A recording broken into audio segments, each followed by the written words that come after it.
여러분, 바울의 3차 순회 전도가 시작되었습니다. 바울은 수리아 안디옥 교회에서 선교사로 파송받았기 때문에 이 바울이 순회 전도를 하다가 다시 수리아 안디옥 교회로 돌아오면 그게 몇 차 순회 전도가 마무리가 되는 것입니다. 그래서 오늘 본문 앞에 22절과 23절을 한번 그렇게 보시면, 가이사랴에 상륙하여 올라가 교회의 안부를 물은 후에 안디옥에서 내려가서 얼마 있다가 갈라디아와 보르기아 땅을 차례로 다녔다, 그렇게 말하고 있습니다. 여러분, 이 앞에 나오는 교회는 예루살렘 교회입니다. 순회 전도를 마치고 안디옥 교회로 오는 길에 예루살렘 교회에 들렸다가 안부를 전하고 안디옥 교회로 갔다는 것입니다.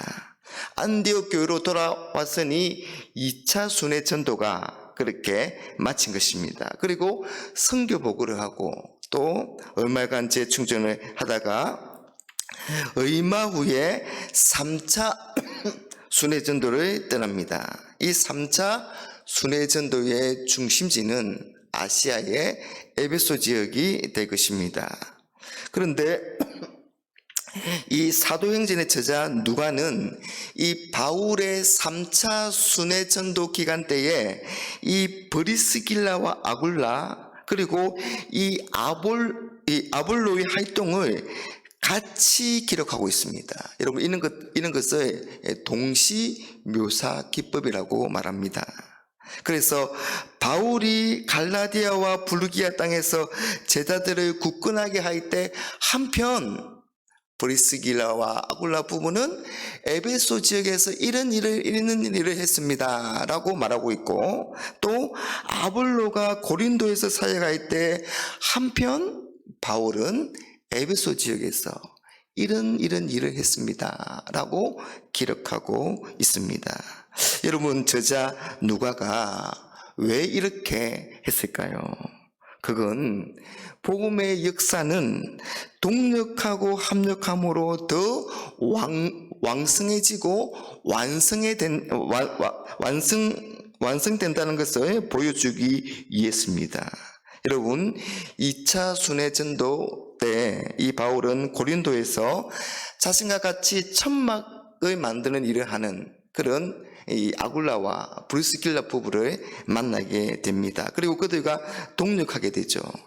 여러분, 바울에게 있어서 이 부부가 어떤 존재인가 하면 바울을 위해서 그들이 자기의 목숨까지도 내어놓을 수 있는 그런 귀한 사람이다, 그렇게 고백합니다.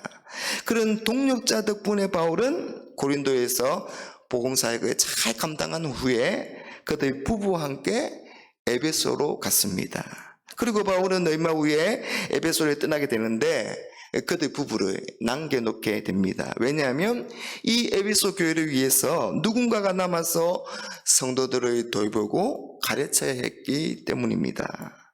바울은 그들 부부를 믿고 맡겼습니다. 여러분, 어떤 사람 중에는 자기가 모든 것을 다 해야지만이 직성이 풀리는 그런 사람도 있습니다. 만약 그런 사람이 리더십의 자리에 있게 되면 그 사람을 따르는 사람들은 많이 힘들어 할 것입니다.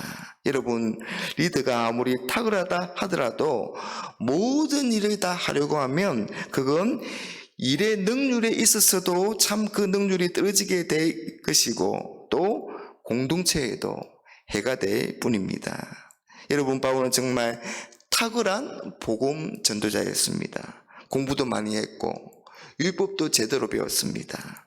부활하신 예수님을 직접 만나기도 했고 또 실력도 있었고 능력도 있었습니다. 하지만 바울은 많은 동력자들로부터 많은 도움을 받았습니다. 뿐만 아니라 바울은 그런 동력자들에게 믿고 사역을 맡겼습니다. 믿고 맡겼기 때문에 또 다른 사역을 할 수 있었고 복음 사역이 다른 지역에서도 더욱 왕성하게 일어나게 된 것입니다. 여러분, 바울은 이 브리스길라 부부를 믿고 그들에게 에베소를 맡겼습니다. 그런데 바울이 이 브리스길라 부부를 믿고 맡겼던 것처럼 이 부부도 아볼로를 믿고 맡깁니다. 그에게 사역을 그렇게 맡기게 되죠. 여러분, 이 부부가 에베소에서 사역하고 있을 때 아볼로라는 사람이 에베소에 오게 됩니다. 이 아볼로는 이집트의 알렉산드리아 출신의 유대인입니다. 여러분, 이 알렉산드리아는 학문과 예술이 매우 발달한 그런 도시입니다. 그래서 세계 최고 수준에 이른 학당을 건설하게 되는데 그 학당의 이름을 무세이온이라 그렇게 불렸습니다.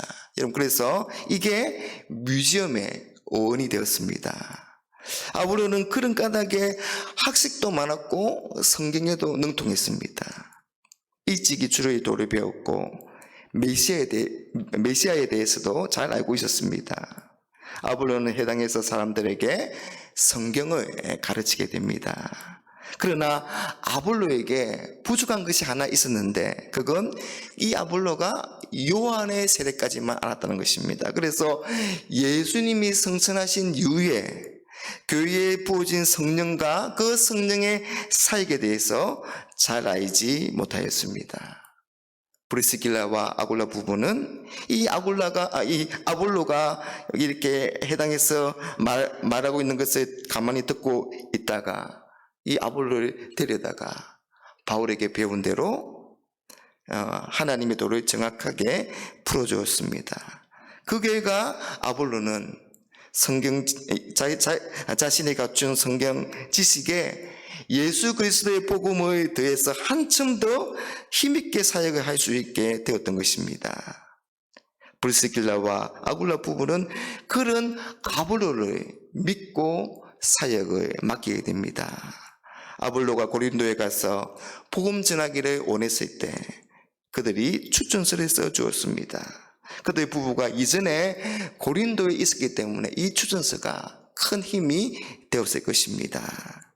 고린도에 간 아볼로는 성경으로서 복음을 증명하는 그런 뛰어난 일꾼이 되었습니다. 18장 27절을 보시면 아볼로가 아갈야로 건너가고자 하므로 형제들이 그를 격려하며 제자들에게 편지를 써 영접하라 하였더니 그가 가매 은혜로 말미암아 믿은 자들에게 많은 유익을 주었다. 아볼로가 자신의 뛰어난 언변과 성경 지식으로 큰 유익을 주게 되었는데 그 사람들은 바로 이미 믿은 사람들이라고 말하고 있습니다. 뿐만 아니라 복음으로 유대인들을 완벽하게 제어까지 했습니다. 여러분, 그래서 바울은 고린도 전서에서 말하기를 자신의 사역은 심는 일로 그렇게 비유하고 있고 이 아볼로의 사역을 물을 주는 일로 그렇게 비유하고 있습니다. 나는 심었고 아볼로는 물을 주었을 때 오직 자라나게 하시는 이는 하나님이시니라. 여러분, 바울이 믿지 않은 이방인들에게 그렇게 복음을 전하는 것으로 심는 사역을 했다면 이 아볼로는 그 복음을 듣고 이미 믿은 그 성도들의 대상으로 성경을 가르치고 또 돌봐주어서 마치 심은 것에 물을 잘 주어서 자라나게 하는 그런 일을 감당했던 것입니다. 그야말로 협력이고 동력인 것입니다. 그래서 한 사람이 예수님을 믿고 믿음으로 잘 세워지는 그런 이들을 우리가 볼 수가 있습니다. 여러분, 아볼로는 이 브리스길라와 아굴라 그리고 많은 형제들의 도움으로 초대교회에 뛰어난 지도자로 성장하게 됩니다. 사랑하는 여러분, 바울이나 이 아굴라 부부는 아무에게나 사역을 맡기지 않았습니다. 그러나 모든 사역을 자신들이 한다고 그렇게 말하지도 않았습니다. 그들은 자질을 잘 갖춘 사람, 그리고 준비가 잘 된 사람들을 발굴하고 또 그 사람들을 가르치고 훈련시켰습니다. 그리고 그들에게 믿고 맡김으로써 사역을 감당하게 했던 것입니다. 여러분, 일꾼을 잘 세우고 사역을 맡기는 일이 참 중요합니다. 그래서 많은 사역자가 배출되고 또 그들과 동력함으로 교회를 더 아름답게 세워나가야 하는 것입니다. 여러분, 흔히 파레토의 법칙이라고 해서 이 20%의 사람이 교회에 많은 사역을 감당하고 있는 것은 아닌지 우리가 살펴보아야 할 것입니다. 목회자와 소수의 일꾼들만 많은 짐을 감당하여서 이리 뛰고 저리 뛰고 하는 그런 교회가 되어서는 안 될 것입니다.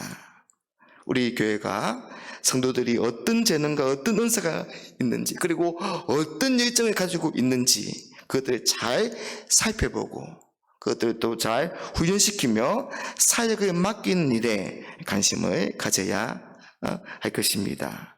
주님의 일을 감당할 사역자를 발굴하고 훈련하고, 그래서 믿고 맡기는 그런 좋은 교회가 되어서 하나님의 더 위대하고 놀라운 일들을 함께 이루어내는 그런 복된 교회가 되시기를 간절히 바랍니다.